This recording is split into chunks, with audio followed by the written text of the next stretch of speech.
छठी माई में नहीं लगैले बारू और जी लगैबू लागे आदित्य गोसैया के चले बलमुआ खुशिया भरे के बा पटना के घाट पर छठी मैया के। चले बलमुआ खुशिया भरे के बा आरा के घाट पर छठी मैया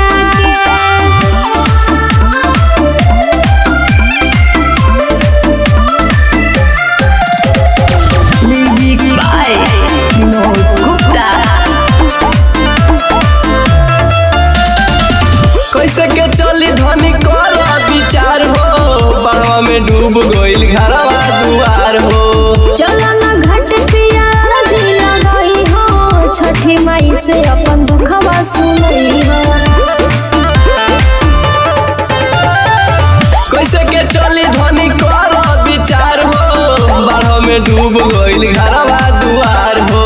चलो ना घाट पिया जी लगई हो छठी माई से अपन दुखवा सुनई हो।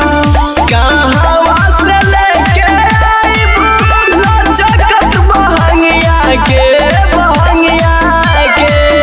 चलो बलमुआ खुशिया भरे के बा बक्सर के घाट पर छठी मैया के। चलो बलमुआ खुशिया भरे के बा ससुरम के घाट पर छठी मैया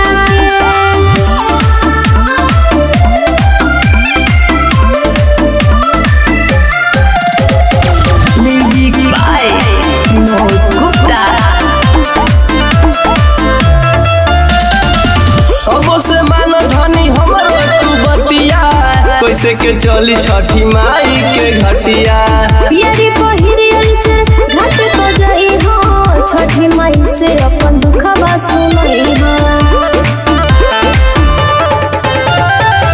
अब से मान धनी हमरो तू बतिया कैसे के चली छठी माई के घटिया पियरी पहिरी राज घाट पर जाई हो छठी माई से अपन दुख